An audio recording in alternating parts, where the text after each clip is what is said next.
que este señor tan mal relacionado haya sido presidente. Otros dirán, no, con razón, por eso fue presidente, por lo mal relacionado que estaba. Llama más la atención que nunca nadie haya investigado y que la prensa haya puesto el dedo en la llaga o haya preguntado o haya cuestionado, porque a él lo entrevistan en todos los medios para hablar de política, el Partido Liberal, pero nunca nadie lo ha cuestionado por sus relaciones con narcotraficantes. Yo me pregunto, ¿qué tal si esto fuera con el presidente Petro? Porque a Petro le escudriñan todo el tiempo todo y me parece, y está bien, porque eso es lo que hay que hacer con un presidente, ¿ya? Le esculcan todo y me parece que está bien, pero ¿por qué con los otros no? ¿Por qué, por ejemplo, los medios de comunicación fueron tan pasivos y tan permisivos con Iván Duque y su relación con el Ñeñe Hernández, otro narco?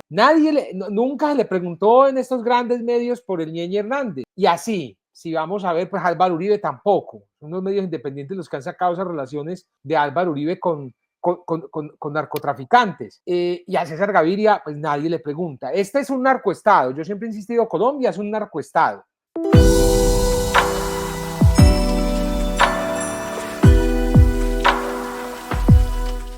Hola, bienvenidos a Somos Historias, el espacio de Casa Macondo en el que nos encontramos a hablar de todo lo que pasa en esta casa periodística. Hoy estoy con Juan Pablo Barrientos y José Alejandro Castaño y más adelante tendremos otro invitado que se suma a esta parrilla de contenidos de la semana. Juan Pablo, José Alejandro, ¿cómo están? Yo, Cata, Juan.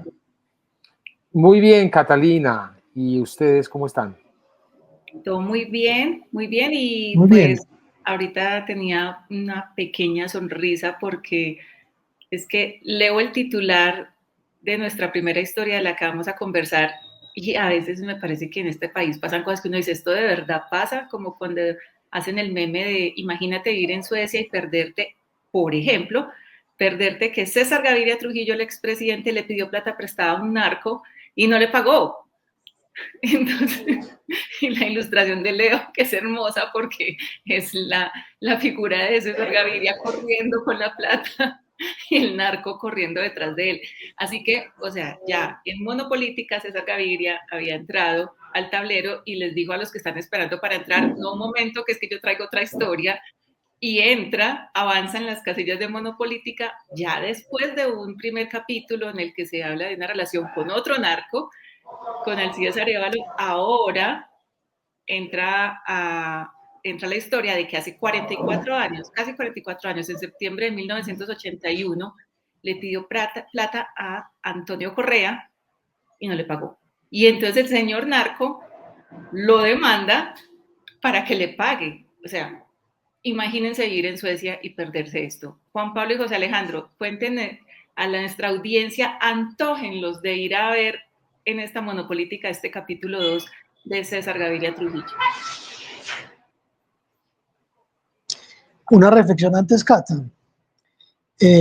Con lo que vos acabas de mencionar, con lo que acabas de decir, en otro país, en un país con unos mínimos de decencia, no diré unos máximos de decencia, sino apenas unos mínimos de decencia, esto tendría que haber abocado a una gran movilización mediática, a un interrogar al señor expresidente, que no es un expresidente retirado totalmente. Recordemos que este señor, César Augusto Gaviria, es actualmente el presidente del Partido Liberal, un partido que tiene escaño en el Congreso de la República, que ejerce el poder a través de la negociación burocrática para apoyar o para contradecir las tesis del gobierno. Es decir, es un gamonal político en ejercicio. Y este señor, como ya contabas, tiene 2 capítulos en este especial de la monopolítica, la investigación que durante tantos meses ha encarado Casa Macondo. Y las 2 historias vinculadas al nombre de César Augusto Gaviria Trujillo tienen que ver con narcos. Uno, el primero de ellos, Alcides Arévalo, un narco que ha pasado de agache frente a las autoridades, por más que sobre él pesan acusaciones, señalamientos muy comprometedores, muy serios. Un socio de toda la vida del señor expresidente, a quien le financió campañas electorales, con quien tuvo negocios. Pero este segundo capítulo es también sobre un narco Un narco que en principio el político parecía querer tumbar, porque le prestó una plata y nunca le pagó.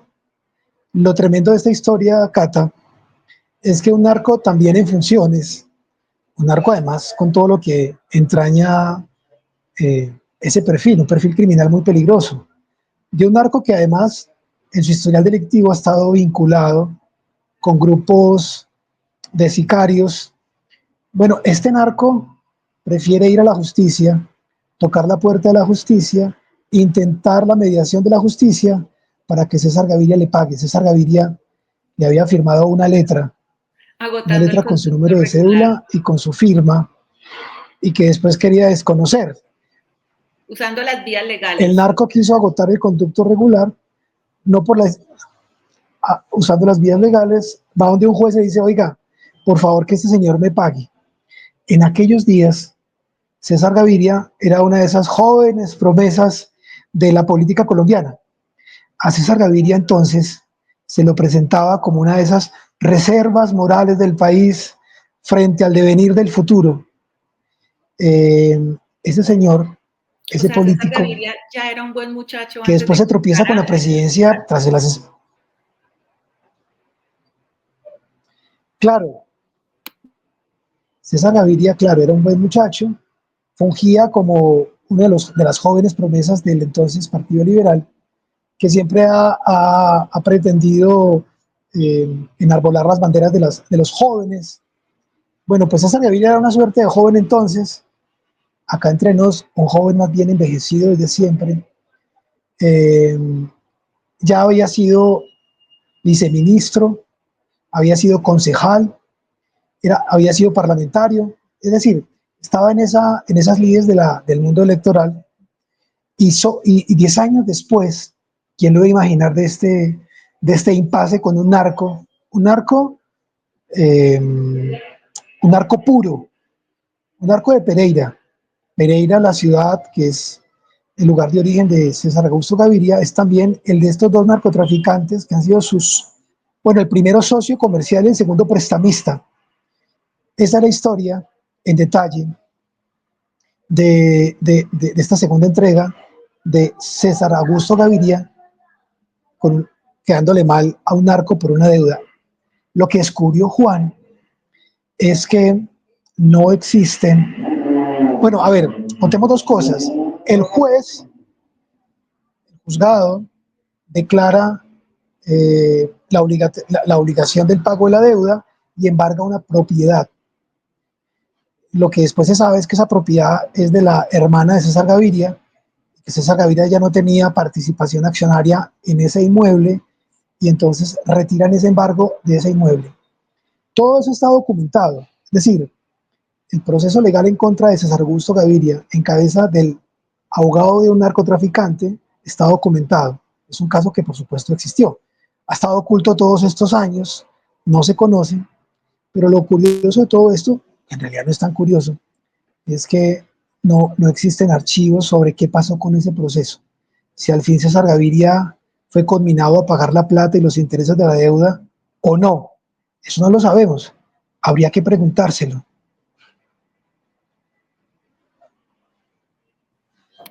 A mí me Juan, llama algo la danos un par atención. de detalles. No, que le iba a preguntar a Juan que nos diera un poco los detalles de ese préstamo, del monto, eh, porque más allá del monto, claro, por supuesto, es a quien le pidió prestada plata César Augusto Gaviria, a un Sí, narco reconocido ya entonces. exacto. José tiene como un poquito de delay, entenderá nuestra audiencia. Pero bueno, está perfecta pues su narración. Sí, le prestó 1.000.000 de pesos, 1979. En ese momento César Gaviria ya era congresista, si no estoy mal, era después de ser congresista, representante de la Cámara por Pereira, siendo muy joven, fue viceministro de Julio César Turbay, viceministro de Desarrollo Económico. Entonces ya era un tipo pues con un recorrido político, a pesar de su juventud, bastante amplio. Antes había sido concejal de Pereira y 10 años más tarde fue presidente de la República. Lo que sí llama la atención aquí es, este señor tiene unas relaciones muy connotadas con narcotraficantes y llega a la presidencia porque unos narcotraficantes habían matado al candidato presidencial que iba a ganar, y los hijos de ese candidato presidencial le entregan las banderas a un señor que tiene relaciones muy evidentes con narcotraficantes de Pereira. Es increíble. Y es increíble que a este señor no lo cuestione nadie, que sea un intocable. Y pues José decía, habrá que preguntarle, pero nosotros siempre le preguntamos a él, pero nunca responde. Le preguntamos a Alcides Arévalo, no responde. Le he preguntado por este señor Antonio Correa, tampoco responde. Pero bueno, en 1939 le presta 1 millón de pesos, que a plata de hoy en día serían más o menos 232 millones de pesos. O sea, no era cualquier cosita, era una buena suma de dinero. Era mucho dinero el que este narco Antonio Correa le prestó. Entonces, sí es muy llamativo, Catalina, que este señor tan mal relacionado haya sido presidente. Otros dirán, no, con razón, por eso fue presidente, por lo mal relacionado que estaba. Pero llama más la atención que nunca nadie haya investigado y que la prensa haya puesto el dedo en la llaga o haya preguntado o haya cuestionado, porque lo entrevistan en todos los medios para hablar de política, el Partido Liberal, pero nunca nadie lo ha cuestionado por sus relaciones con narcotraficantes. Yo me pregunto, ¿qué tal si esto fuera con el presidente Petro? Porque a Petro le escudriñan todo el tiempo todo, y me parece, y está bien, porque eso es lo que hay que hacer con un presidente, ¿ya? Le esculcan todo y me parece que está bien, pero ¿por qué con los otros no? ¿Por qué, por ejemplo, los medios de comunicación fueron tan pasivos y tan permisivos con Iván Duque y su relación con el Ñeñe Hernández, otro narco? Nunca se le preguntó en estos grandes medios por el Ñeñe Hernández. Y así, si vamos a ver, pues Álvaro Uribe tampoco. Son los medios independientes los que han sacado esas relaciones de Álvaro Uribe con narcotraficantes. Y a César Gaviria, pues nadie le pregunta. Este es un narcoestado. Yo siempre he insistido, Colombia es un narcoestado. Ya, es un narcoestado. Nuestra economía, la economía número uno del país, o la economía está sustentada todavía, y lo será por muchos años más, en el narcotráfico, porque somos la despensa de cocaína del mundo, y para que esa cocaína llegue a los puertos y de ahí salga a otros continentes, tiene que pasar por manos de policías, de militares, fiscales y jueces que no actúan, obviamente la DIAN, obviamente muchísimos políticos, que como lo hemos visto en los últimos escándalos con el señor Luis Carlos Reyes, quien denunció, el exdirector de la DIAN, que a su oficina iban políticos a pedirle la dirección de la DIAN de diferentes puertos, sobre todo el de Buenaventura. Se dan puñal por el puerto de Buenaventura a los políticos. Entonces, estamos en un narcoestado en donde todos los presidentes, y no exagero, pues han estado de una u otra forma relacionados con el narco, pero a unos se les cuestiona más que a otros. Y hablo de Petro, ¿no? A Petro se le han cuestionado unas relaciones que insisto, hay que cuestionarles, pero ¿por qué a César Gaviria y a otros no? Entonces, esta es la historia, pues, de Antonio Correa, un segundo capítulo que mostramos aquí en Casa Macondo. Este señor José, si no estoy mal, murió por allá en los 90, él ya no está vivo, pero también dejó su edificio, así como Alcides Arévalo, también hay un edificio que se llama Antonio Correa Molina, allá en Pereira, ¿ya? Y esos dos edificios, el edificio Alcides Arévalo, que es un centro comercial, y el centro comercial y edificio Antonio Correa, quedan ahí cerca, o en la misma cuadra, o en el mismo sector de la alcaldía de Pereira. Un periodista esta semana, un periodista de Pereira me decía algo muy interesante, y me decía, mire, la alcaldía de Pereira está sitiada por el narcotráfico, porque es que en un lado queda el edificio de Alcides Arévalo y en el otro lado queda el edificio de Antonio Correa Molina. O sea, la Pues alcaldía de Pereira sitiada por el narcotráfico. O blindada. Sitiada y blindada. Ambos edificios están a pocas cuadras de la centralidad más importante de Pereira, del famoso Bolívar desnudo, del maestro Hernández de Betancourt, donde están además los edificios administrativos. Curioso que los tres personajes, estos dos narcos, reconocidos y señalados así por las autoridades, no por Casa Macondo, y el señor expresidente, tengan en común, todos tres, tener obras que llevan sus nombres, obras ostentosas que llevan sus nombres como una marca ostensible en esa ciudad que desde finales de los años 80 es paso obligado del narcotráfico. Este narco que le prestó plata a César Gaviria se hizo famoso porque implementó una estrategia, una de las primeras estrategias para sacar droga por la costa caribe colombiana, específicamente desde la Alta Guajira y de San Andrés. La droga que venía del sur del país pasaba por Pereira. Pereira desde entonces y hasta ahora un gran centro de abastecimiento del narcotráfico, y las redes del narcotráfico tienen una preeminencia, una importancia evidente en Pereira. Otra cosa es que no se diga y que eso se oculte. Lo increíble, como dice, es que el señor expresidente pasa, salga en televisión hablando de las reformas que el país requiere con urgencia en materia social y en materia política, cuando él encarna justamente el mayor contrasentido de lo que debería ser el ejercicio político.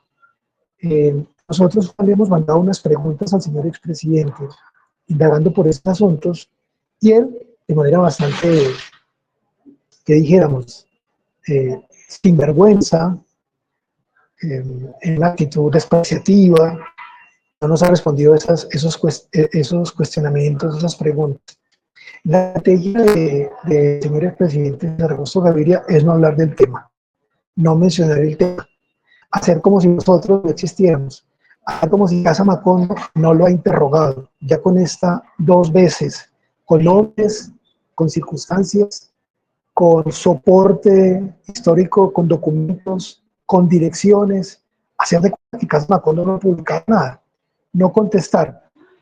Y los medios de comunicación tradicionales le hacen un favor cuando también ellos, los medios más importantes de este país, omiten las informaciones, en este caso de Casa Macondo, las investigaciones, las denuncias que nosotros hemos hecho, y nadie lo indaga, nadie le pregunta. Eso, creo, Juan, subraya el hecho de los mencionados. Vivimos en un narcoestado, vivimos en una sociedad que se sustenta del narcotráfico, se beneficia de la cantidad de plata de la mafia y hace como si eso no existiera. Cuando César Gaviria, bueno, recordamos que él fue secretario de la Organización de Estados Americanos, llegó a proponer la legalización de las drogas. Llegó a decir que la lucha contra las drogas se había perdido y que lo mejor que podían hacer los estados era asumir el control de las drogas, o mejor, el fenómeno de las drogas como un asunto no policial, sino como un asunto de salud pública. Una propuesta con la que yo personalmente me siento identificado, y creo que por ahí tendría que transitar el abordaje a la problemática de las drogas. En fin, deja de ser curioso que un hombre que lideró la persecución a Pablo Escobar, que luego de la Organización de Estados Americanos abordó el tema de las drogas, tenga en su pasado 2 vínculos tan ampulosos con 2 narcotraficantes reconocidos así por la justicia colombiana. Hay cosas que me llaman la atención de esta investigación. Continuando con lo que decía Juan Pablo del cerracero político, que no significa que pobrecitos unos y otros no, porque a todos por igual, así como se le ha dado tanta bulla y tanto escándalo a las bolsas con dinero de Petro, pues aquí también tenemos unas relaciones. De hecho, cuando Juan menciona a Álvaro Uribe Vélez, es un nombre que se toca con la historia de este narcotraficante Antonio Correa, porque en esas rutas, así como se le conoce que fue el hombre que inauguró esas rutas de salida de coca del país, pues uno de sus helicópteros fue matriculado cuando Álvaro Uribe fungía en la aeronáutica, en el Consejo Superior de Aeronáutica. Y es como en esa observación de que es un narcoestado, es porque el narcotráfico termina tocando casi todas las esferas, pero además la esfera política es la que más inunda y es la que ha sido paralela, un narcoestado y un paraestado desde el narcotráfico. Algo que me llama mucho la atención es porque pues César Gaviria no es un hombre de origen humilde, es un hombre que tiene pues sus apellidos y sus recursos. De hecho, en la investigación monopolítica ustedes pueden entrar al mapa, a él se le encuentran actualmente pues en la investigación 20 propiedades, porque alguien que ya tenía una carrera política, unas credenciales, unos antecedentes, digamos, familiares, económicos, no recurre a un banco para un préstamo, sino que recurre a un personaje que está en la ilegalidad.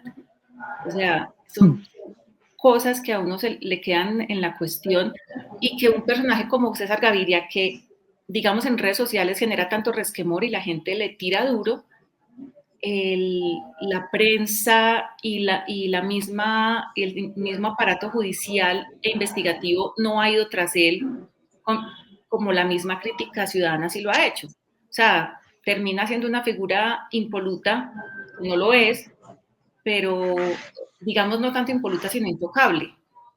Y sigue ahí como presidente eterno del Partido Liberal, de esas banderas que recibió en medio de la inocencia Sí.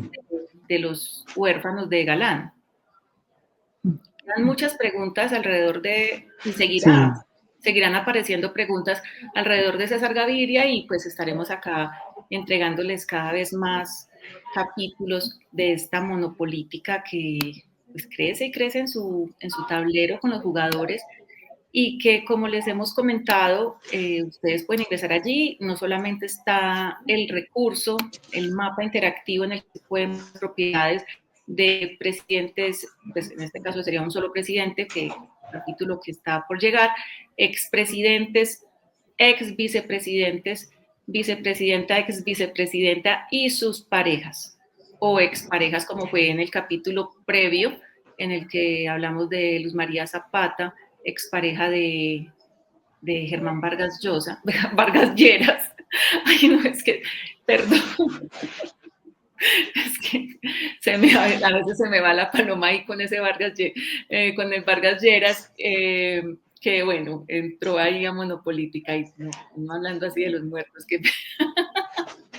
Cata, déjame agregar una cosa que me parece, sí, César Gaviria Trujillo, César Augusto Gaviria Trujillo, se siente muy seguro y se sabe intocable. En su fuero más interno, sabe que nada le va a pasar. Sabe que estas investigaciones periodísticas son una bulla que no alcanza. Nosotros queremos otra cosa y aspiramos a otra cosa. Pero en su fuero más interno, César Augusto Gaviria Trujillo, expresidente de la República y actual presidente del Partido Liberal, se siente muy convencido de que es intocable. Porque a su alrededor, el poder que podría o tendría que señalarlo es también un poder corrompido. Y él sabe que hay muchas colas de otros lagartos, de otros paquidermos igual que él, que simplemente no van a apurar ninguna resolución en su contra. No van a investigar. La última, por hechos además, también hay que decirlo, por hechos además que están vencidos digamos, en los plazos judiciales si es que hubiera lugar a algún tipo de proceso. Lo cierto es que estos personajes que se van envejeciendo frente a nuestros ojos, mientras leen discursos y dictan cátedra sobre el bien hacer, que se están envejeciendo frente a nosotros, van a morir en medio del reconocimiento de los suyos y se los va a seguir vendiendo como patrimonio de la democracia colombiana. E insisto, César Gaviria ni siquiera nos ha querido responder las preguntas. No, es el llamado que hacemos al final a nuestros lectores, a las personas que siguen Caso Macondo es lean los contenidos y compártanlos. Por lo menos eso. Tampoco aspiramos a más. No es poco, tampoco es poco esto que hacemos. Eh, y, y bueno, Tata, le insistiremos al señor expresidente a ver si se digna respondernos. No creo. Y a todos los demás. Y mientras llega nuestro siguiente invitado, Anderson Villalba, les quiero aclarar, no vayan al tablero de Monopolítica a buscar a Vargas Llosa, es Vargas Lleras. Ay, no, ese sí fue el despiste del día. Me lo guardan para el 28 de diciembre. Estamos ahí ya esperando, ya llegó Anderson Juan. Ahí está. Anderson, bienvenido a Somos Historias, bienvenido a esta que ya es tu casa, Casa Macondo. Y bueno, vamos a hablar de esta historia. Es primera vez que Anderson publica con nosotros una, una historia que habla de las vidas cruzadas de Darío Jaramillo Agudelo. Un encuentro que tuvieron y es un paso por los múltiples Daríos que uno podría encontrar a lo largo de 50 años de carrera literaria, de alguien que tempranamente sabía que ese era si iba a ser su recorrido en la vida y lo ha hecho y lo hace hasta ahora. Entonces, Anderson, bienvenido a la casa. Gracias por confiar en nosotros para entregar tu historia, este gran encuentro que tuviste con el escritor, poeta, editor, gestor cultural, pues las credenciales de Darío son bastante amplias. Entonces, bueno, cuéntanos, la idea que tenemos acá es antojar a quienes aún no han leído la historia y a quienes ya las leyeron, pues darles un poco más de eso que a Cata, veces uno de todo lo que recoge no queda en la historia. Juan. sí, no, pero saludando pues a Anderson y agradeciéndole por estar aquí en Casa Macondo, primero que nos cuente Anderson quién es él, de dónde viene, a qué se dedica, dónde trabaja, cuál ha sido su trayectoria para que también la gente se antoje de leer el trabajo de Anderson. No, gracias Juan Pablo, gracias Catalina, Alejandro, muy buenas tardes. Bueno, ¿quién soy yo? Yo soy Anderson Villalba, soy bumangués, eso es lo más importante, hincha del Atlético Bucaramanga, por supuesto. Soy literato y soy periodista, vivo en Bogotá hace 8 años y trabajo como investigador cultural en la Biblioteca Luis Ángel Arango y soy periodista, escribo ocasionalmente para medios, sobre todo temas de periodismo cultural. Y ya he pasado, trabajé en la Cira Vacía un tiempo, trabajé en la Universidad de los Andes, soy profesor también ahí, fui profesor en la Universidad de los Andes. Y nada, muy contento y muy honrado también por esta oportunidad tremenda. Me dan el agradecido soy yo, por supuesto. Qué bueno, y sabes pues que ya tienes cuarto aquí en la casa y te puedes mover por la cocina, por el comedor, por donde quieras, abrir los cajones sin problema porque ya estás siendo parte de Casa Macondo. Entonces, bueno, cuéntanos esa llegada en ese frío teusaquillo a la casa de Darío Jaramillo. ¿Por qué? ¿Por qué ibas tras los rastros de esas vidas cruzadas de él? Sí, bueno, este es un perfil, es la mejor manera de llamar a este texto, es un perfil largo y reposado, como lo manda y como lo debe mandar Casa Macondo, sobre Darío Jaramillo, que como ustedes saben es un poeta muy famoso, un novelista también muy famoso, dirigió durante 22 años la red, la Sugerencia Cultural del Banco de la República, al mismo tiempo que, como ustedes saben, publicó novelas que para algunas personas son fundamentales, como Cartas Cruzadas, que es una novela muy famosa, o sus famosos poemas de amor, que como ustedes saben, lo convirtieron en una especie de símbolo, muy a pesar suyo, porque es uno de los lugares comunes que él todo el tiempo intenta atajar, ¿no? El famoso poeta de los enamorados, el poeta del amor. Tuve la fortuna, por azares y también por el lugar en el que trabajo, de tocar con su archivo, con parte de su archivo que él donó al banco y a la biblioteca Luis Ángel Arango. Y fue fascinante para alguien que como yo escribe también periodismo narrativo y ficción, ver esa carpintería, ver ese taller, ver esa trasescena, fue mucho más que iluminador.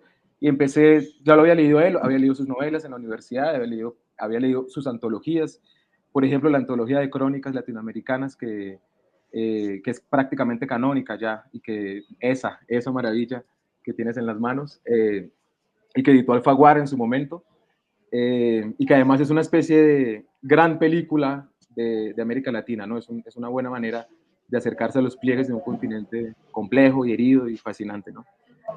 Entonces, habiendo tenido esos azares, el del archivo y el de la lectura común del pasado, pues me aventuré a escribirle y por azares todavía mucho más inexplicables me di cuenta que éramos vecinos. Yo vivo en Bogotá, muy cerca de él, muy cerca al Parque Nacional, y nos encontramos ahí. Le escribí también por otros azares, y es que tenemos una amiga en común que nos contactó.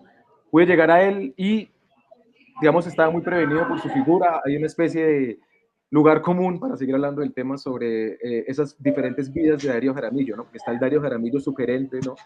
Que era a veces duro, era cruel a veces, en un cargo con ese prestigio y con ese poder.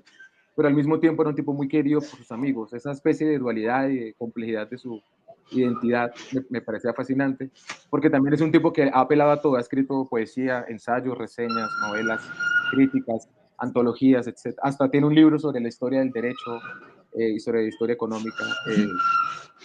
Entonces es muy interesante. Y nos vimos en una tarde en Bogotá para una entrevista que estaba programada para 45 minutos, no me dio mucho tiempo, duramos casi 3 horas charlando al final de todo, por eso el perfil también fue un ejercicio, y ahí le agradezco a Christopher, que no está acá, pero fue un editor paciente y generoso, el director de Casa Macondo, con el texto, porque hubo que hacer un trabajo también de cincelarlo para que quedara mejor, porque era bastante información. Entonces, este perfil habla sobre eso, sobre las distintas versiones de Darío Jaramillo, sobre su vida actual, que es una vida de lector fundamentalmente, y de amigo de sus pocos amigos, pero muy buen amigo de sus pocos amigos también.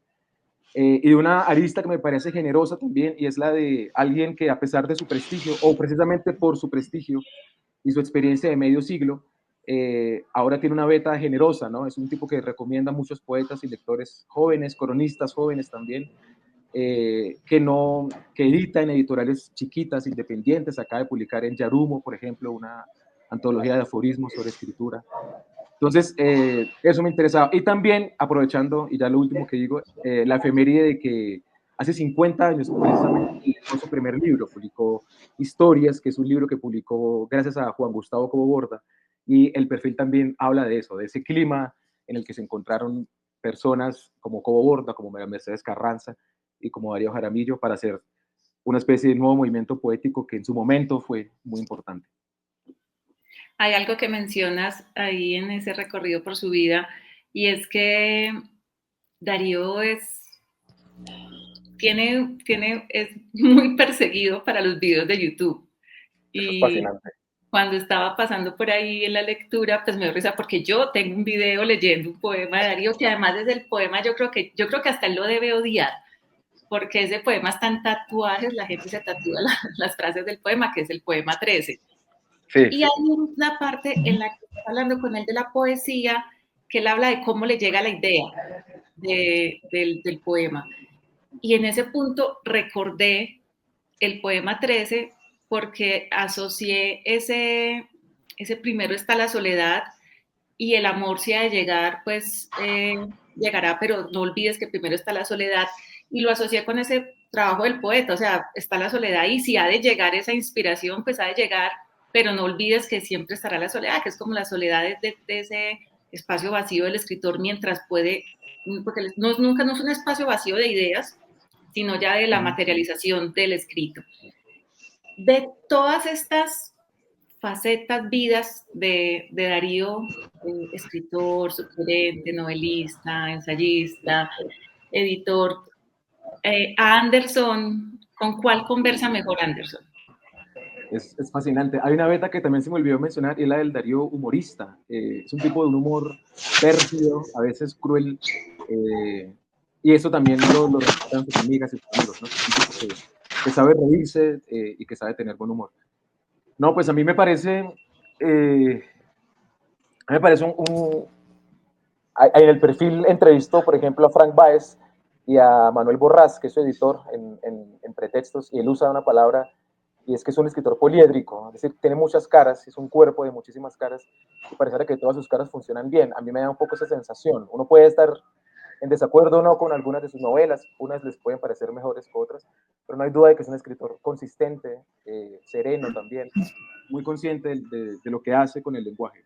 En ese sentido me parece mucho su labor, una labor poco conocida que la rescata Frank Báez en el perfil también, un poeta dominicano, y es su labor de reseñista y de crítico, que en un país donde está este cliché, que no me parece tan cierto, ahora creo que sí, de que no hay crítica literaria, me parece que él ha querido mantener esa beta de la crítica literaria en los espacios en los que pueda y donde se le presente. Entonces esa me parece una arista interesante, y la de poeta que, como tú dices, a pesar de los lugares comunes a los que a veces cae, y que además odia, como lo dice en el texto, pues no se puede negar que es un poeta con el que uno encuentra conexiones casi instantáneas, ¿no?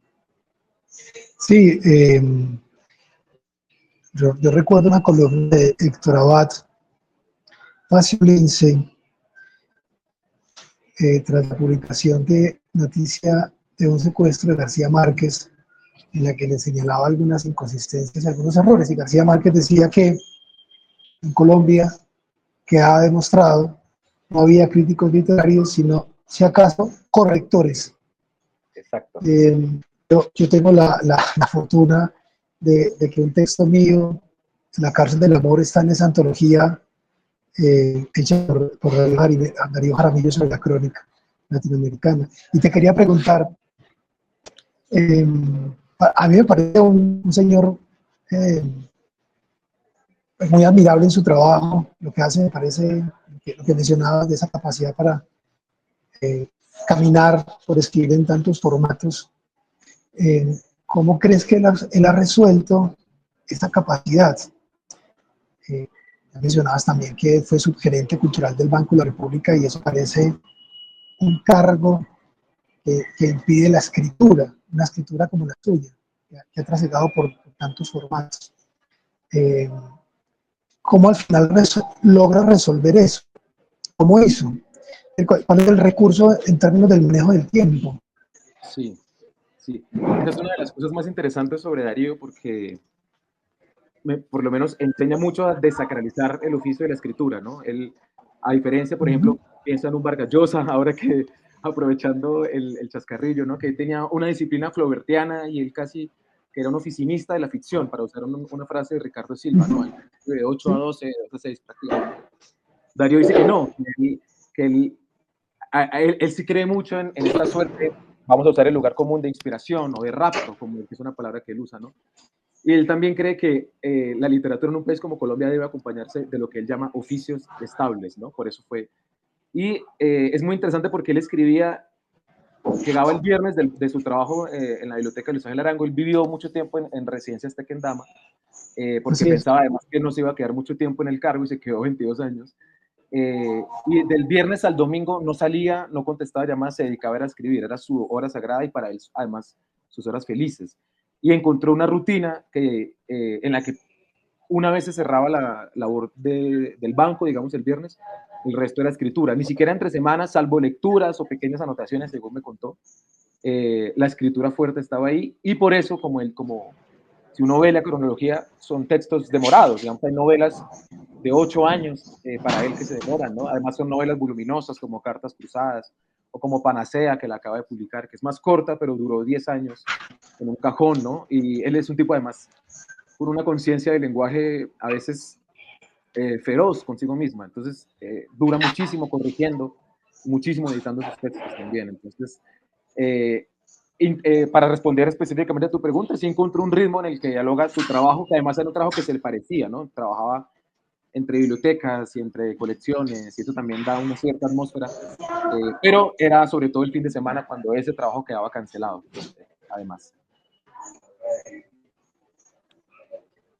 Yo tengo múltiples recuerdos con Darío Jaramillo en mi vida, pues en mi vida adulta o en mi vida también de estudiante en la Universidad de Antioquia, y no recuerdo dónde quedó esto, es una cosa muy personal, y es que había un programa en la Universidad de Antioquia que se llamaba Literatura en Abril, y sacaban unos afiches con fragmentos de textos y hubo varios de esos afiches que eran con poesía de Darío Jaramillo, y uno de los robaba, o sea, esto se ponía por todas las carteleras de la Universidad de Antioquia, y yo digo, uno no es uno, o sea, los estudiantes de la universidad, eso era a la cacería de los afiches de literatura y para enmarcarlos en la casa. Los míos, debo confesar que se me perdieron, pero sí, se los comento para decirles que en esos 50 años que él tiene de vida literaria, de producción literaria,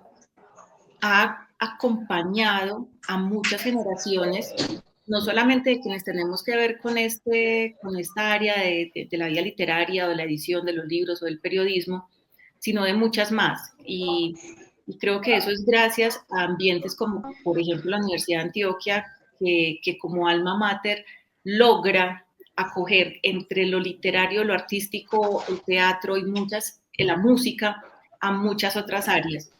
Y eso lo veo en un escritor como Darío Jaramillo, que no es un escritor de nichos solamente de quienes estamos acá, o sea, lo que pasa en YouTube con sus poemas es una muestra de eso, de que hay por ejemplo, es con gatos, pues que son miles de gatos embelleciendo sus letras, y estos son por todos lados personas, y ahí es donde uno dice, pues quienes estamos más cerca de esto, como uno es un personaje que no solo es prolífico en su obra, sino en su forma de ser o en sus vidas, como tú lo retratas muy bien en el perfil, y es que hay como Daríos para todos los gustos y para todo tipo de lectores o de consumidores de lectura. Sí, que además no me parece para nada sencillo en Colombia, ¿no? Tener por un tiempo el aplauso de la crítica, como le ha pasado a él, pero al mismo tiempo la aprobación del público, ¿no? Es un tipo, digamos, con lectores, como tú dices, hay gente que se tatúa sus versos, que se los dedica, ¿no? Y insisto, muy a pesar suyo, porque él no coincide para nada con esa, vuelvo, con esa cruz, como él menciona, ¿no? Con esa especie de estigma que tiene del poeta amoroso. Y sí, es muy interesante, porque es un tipo, como tú dices, uno lee sus reseñas y son súper especializadas, ¿no? Entonces te habla de tradiciones literarias y demás, pero luego vas a un libro, no sé, como Diccionario, que es un libro para niños en el que inventa palabras a partir de imágenes y de animales, y que se ha usado en escuelas y clubes de lectura. Entonces sí, para todos, para todas, para todas las edades, eso, contrario a lo que se puede pensar, y como lo conversé y como lo pueden leer en el perfil, es algo que a muchos escritores y escritoras más bien les envidia, por decir una palabra, ¿no? Tener esa capacidad de alcance, ¿no? Y de penetración en un público lector.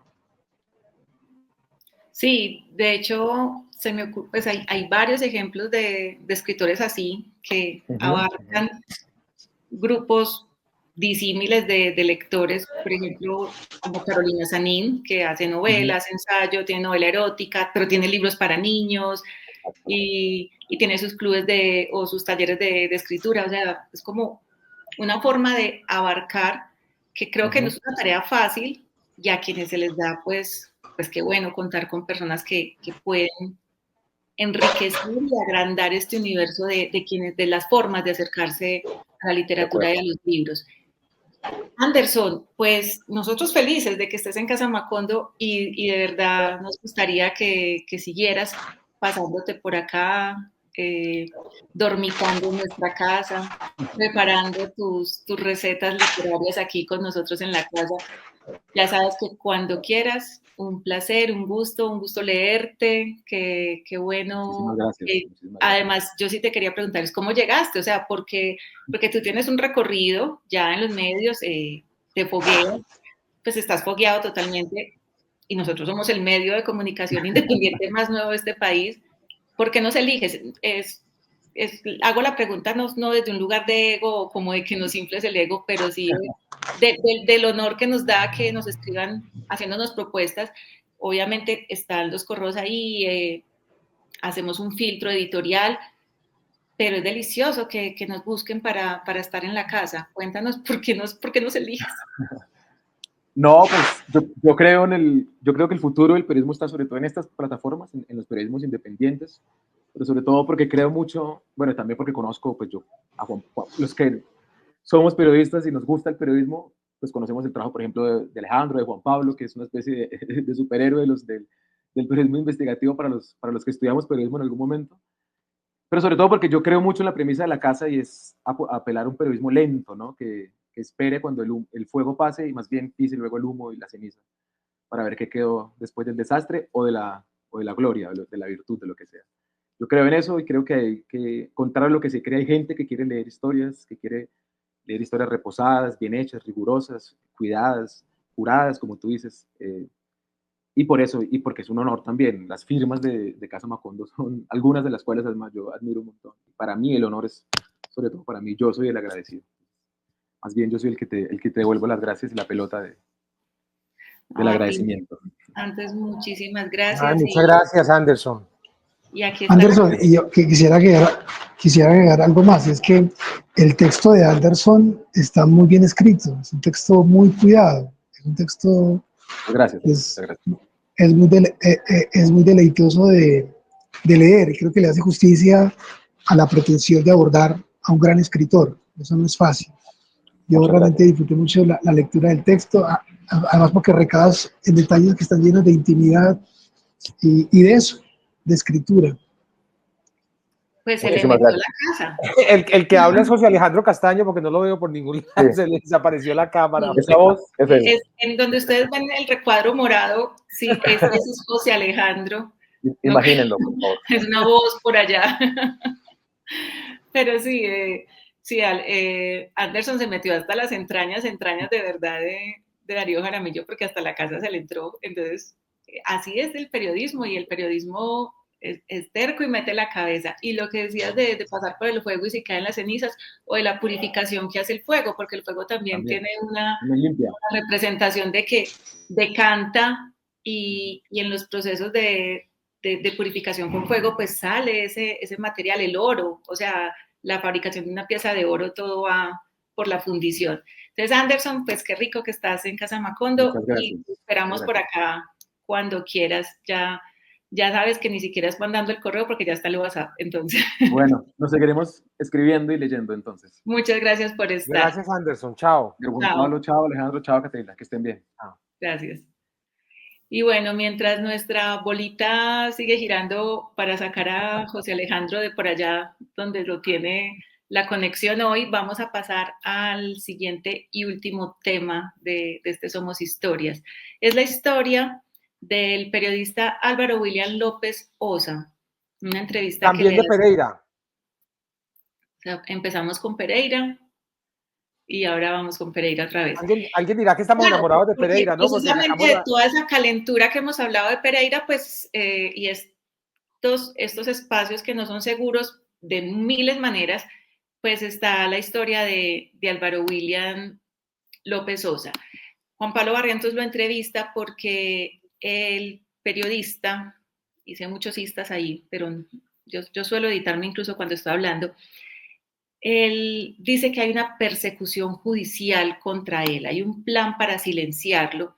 Juan Pablo habló con él porque todas las vías que puedan estar en riesgo deben ser no solo protegidas, sino que los periodistas tenemos la obligación, al saberlo, de revelar y de acompañar.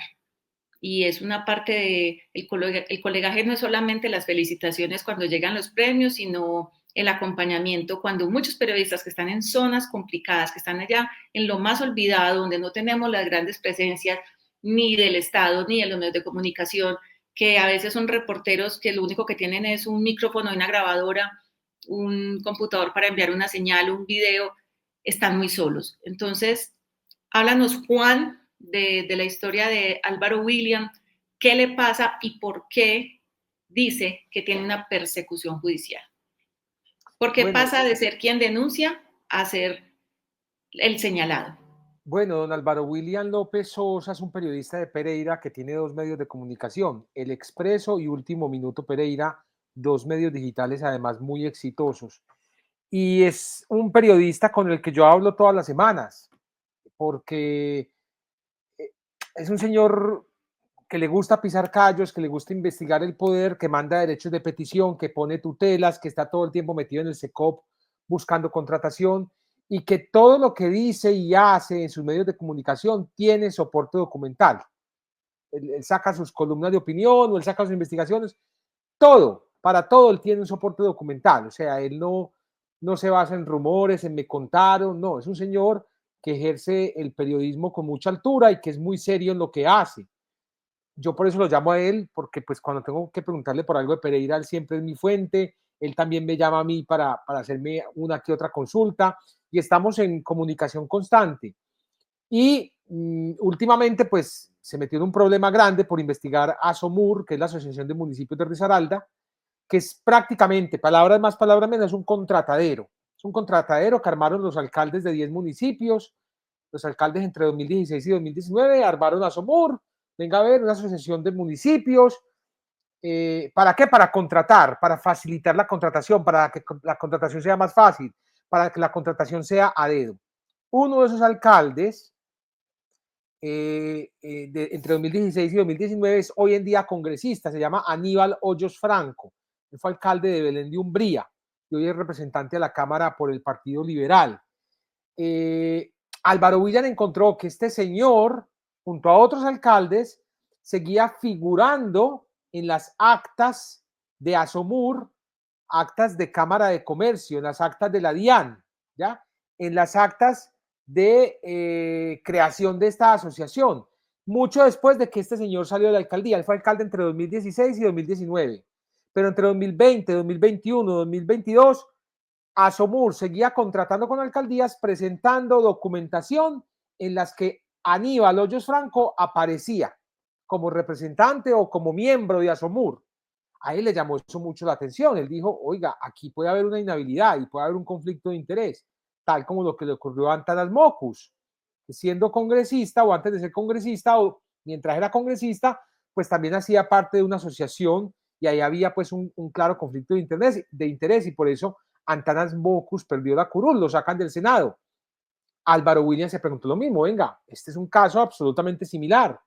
Este señor salió de la alcaldía en 2019, pero Asomur sigue contratando, presentando papeles en donde él figura como miembro, como representante de su municipio. Entonces, esa investigación que él hizo de Asomur la publicó con todos los soportes y este congresista pues lo denunció, presentó una acción de tutela contra él, una acción de tutela que ya ha llegado muy lejos. En primera instancia, el juez Santiago Cuellar Ramírez le obligó a rectificar, pero cuando uno le obligan a rectificar, el juez incluso, o desde que interpone la tutela, la persona que está poniendo la tutela dice, necesito que rectifique esto, esto y esto, las frases precisas. Y el juez debe revisar esas frases precisas. Aquí ni la tutela plantea cuáles son las frases que hay que rectificar, ni el juez le dice al periodista qué es lo que debe rectificar. O sea, es un fallo absolutamente mediocre, que yo diría, wow, un juez serio hubiera negado esta tutela. Pero este juez, el juez primero penal del circuito de Pereira, falló a favor del congresista. Y luego esto va al Tribunal Superior de Pereira, porque Álvaro William pues impugnó. Y vaya la sorpresa que nos llevamos cuando el tribunal confirma esta sentencia, y eso es peor, porque ¿cómo es posible que en el tribunal tampoco hayan revisado la tutela y hayan revisado el fallo de primera instancia, donde por ningún lado dicen qué es lo que hay que rectificar? ¿Cómo es posible que hagan esto? El hecho es que aún así Álvaro William rectificó la información que le pidieron rectificar y no solo rectificó, sino que también bajó las notas, las quitó, porque la orden era rectificar y eliminar las notas. Y él rectificó y eliminó las notas, ¿ya? Y aún así, y después de esto, de haber hecho esto, el mismo juez, Santiago Cuellar Ramírez, le inició un incidente de desacato y ha ordenado el arresto de Álvaro William López Sosa y de la gerente del Expreso. Arresto de 3 días y una sanción con un salario mínimo. Y aquí ya uno dice, wow, aquí ya hay algo escandaloso, aquí se están vulnerando también los derechos fundamentales de este periodista. Aquí uno se pregunta qué tendrá que ver el abogado Edgar Augusto Arana Montoya. Yo he hablado con varias fuentes y me dicen allá en Pereira que los jueces le tienen miedo a este abogado, le tienen pavor a este abogado y prácticamente hacen lo que dice este abogado según las fuentes que he consultado. Y aquí yo sí pues pongo este nombre sobre la mesa, Edgar Augusto Arana Montoya, y pongo el nombre del juez también, Santiago Cuellar Ramírez. Cata, yo le pregunté a este juez, le mandé un derecho de petición preguntándole, quiero saber un poco más de usted, quiero conocer su hoja de vida, y me mandó la hoja de vida y hay un dato que me llama la atención. En su hoja de vida él dice que es juez desde 1989. Desde 1989 es juez. Pero según su hoja de vida también se graduó de abogado en 2001. Yo la verdad no entiendo eso. Yo le mandé otras preguntas. Una de ellas es, señor juez, ¿cómo es posible que usted en su hoja de vida dice que es juez desde el 89, pero apenas se graduó de abogado en 2001? Vamos a ver qué me responde.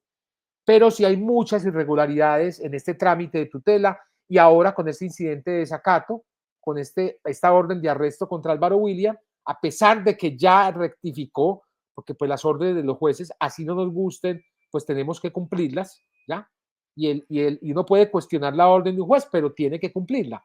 Y Álvaro William López, pues cumplió con la orden, rectificó y eliminó las historias y aún así este juez ordena el arresto siguiendo el libreto del congresista Aníbal Hoyos y de este abogado. Vamos a ver qué pasa en el Tribunal Superior de Pereira, pues cuando hay una sanción por desacato, cuando sancionan a alguien por desacato, esa sanción no es automática, sino que el juez inmediatamente tiene que enviar a el juez superior, en este caso, como es un juzgado de circuito, va al Tribunal Superior para que haya una revisión de esa sanción.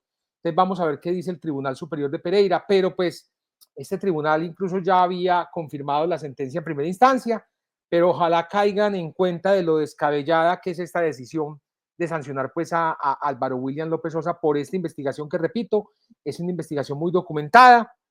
Y a todo esto se le suma, ya para finalizar, Cata, que estamos hablando de un periodista que ha sido amenazado, que tiene acompañamiento policial, al que le hicieron casi 16 disparos en algún momento en su casa.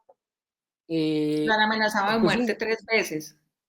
Exacto, es un señor al que quieren desaparecer y silenciar porque es incómodo para los políticos de Risaralda, porque investiga el poder, porque pisa callos. Entonces, ojalá que esta persecución judicial no llegue a feliz término. Ojalá, yo ya le he recomendado a él que lleve este caso hasta la Corte Constitucional, que esta tutela solicite la revisión de la Corte y ojalá la Corte la seleccione para revisión, porque aquí hay unos abusos y unos atropellos por parte de este juez, el juez Santiago Cuellar Ramírez, por parte también del Tribunal Superior de Pereira, que confirmó una sentencia absolutamente absurda, y también unos atropellos de un congresista, el congresista Aníbal Hoyos Franco, a quien se le cuestionó con papeles en mano por unas actuaciones en las cuales él estaba involucrado, perdónenme, porque su nombre seguía apareciendo a pesar de que ya no era alcalde de Belén de Umbría. Eso está ahí, son los documentos. Entonces, bueno, esa es la entrevista que hice, ojalá la puedan ver, puedan conocer el trabajo de Álvaro William López Sosa. Y bueno, esperamos que después nos tengas razón de lo que te responde a este juez que empezó a ser juez antes de ser abogado, según su hoja de vida. Y me gusta mucho algo que dijiste ahí, que el periodista lo hizo y tú recalcas en que una decisión de un juez hay que acatarla y los fallos en estas instancias, en todas las instancias hay que acatarlos y pues nosotros estamos pendientes también, seguimos esperando que la Iglesia Católica acate el fallo de la Corte Constitucional para entregar el archivo secreto. Sí, ahí nos queda una cosita, Cata, y es que la Corte todavía no ha sacado la sentencia. La Corte cogió un vicio muy feo, feísimo, y es que comunican una decisión, sacan el comunicado de prensa, pero la sentencia aún no sale, se demora unas semanas o unos meses más, y queda uno como en el limbo. O sea, yo creo que cuando comunique una decisión la deberían comunicar con la sentencia y punto, ¿ya? Entonces estamos esperando una sentencia en la cual le dirán a la Iglesia Católica cuánto tiempo tienen para responder, para entregar la información, para entregar el archivo secreto. Y para cerrar este Somos Historias, no quiero dejarlos ir sin contarles que estamos muy contentos porque Andrea Mejía, la escritora, está entre los 10 finalistas del premio Rómulo Gallegos. Es uno de los premios más importantes de literatura, y Andrea Mejía con su novela La sed se va con el río, que hemos hablado de no solo de Andrea, sino también de esta novela aquí en Somos Historias, pues ella también hace parte de la casa. 3 de sus historias están publicadas para que también entren, busquen a Andrea Mejía, la lean, busquen su obra, y pues estamos muy contentos y a esperar el resultado en la premiación de este importante galardón, que ya algunos colombianos lo han ganado y que bueno, es la única colombiana entre los 10 finalistas y esto nos hace muy felices. Están las caricaturas de Leonardo también de esta semana. Y también, Cata, perdóname, nos hace muy felices aquí en Casa Macondo la nominación de Santiago en los premios Gabo con su trabajo El tiempo del dragón, el tráfico de la tortuga mata-mata en Sudamérica. Entonces, bueno, en la categoría texto vamos a ver, los próximos días anunciarán los finalistas, pero al menos ya está entre los 10 mejores trabajos en la categoría texto de los premios Gabo. Y también les cuento que este miércoles comenzamos los talleres de Casa Macondo. Yo voy a estar dictando ese primer taller que se llama el derecho de petición en la investigación periodística como recurso de la investigación periodística. Va a ser muy sabroso, les voy a enseñar bien a redactar unos muy buenos derechos de petición, a redactar unos recursos de insistencia fabulosos, acciones de tutela y solicitudes ciudadanas de revisión ante la Corte Constitucional.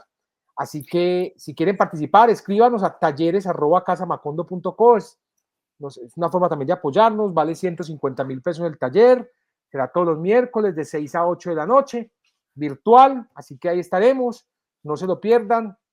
Y además, mucha gente, ahí vamos. Mañana lunes, para que se vayan y nos busquen en Instagram o en Twitter o en X. Vamos a entregar 3 cupos a este taller. Y ahí van a encontrar en la publicación cómo pueden participar. Ustedes solamente tienen que responder, seguir a Casa Macondo y quizás puedan ganarse uno de los cupos al taller, o si no, participar matriculándose en él, que la verdad está barato, y viendo la hoja de vida de Juan Pablo pueden ver todo lo que se puede lograr, empezando con un derecho de petición hasta llegar a las altas cortes. Y la Vaki, también para recordarles que está nuestra Vaki, la forma en que ustedes pueden apoyar de forma económica el periodismo que hacemos en Casa Macondo, y como lo decía José Alejandro hace un rato, también compartiendo y leyéndonos, compartiendo con otras personas nuestros contenidos, leyendo lo que hacemos, viendo nuestras entrevistas y videos, ahí también nos apoyan. Muchas gracias por estar en este Somos Historias y nos vemos en una próxima emisión. Chao, Juan Pablo, gracias. Chao, Cata, un abrazo.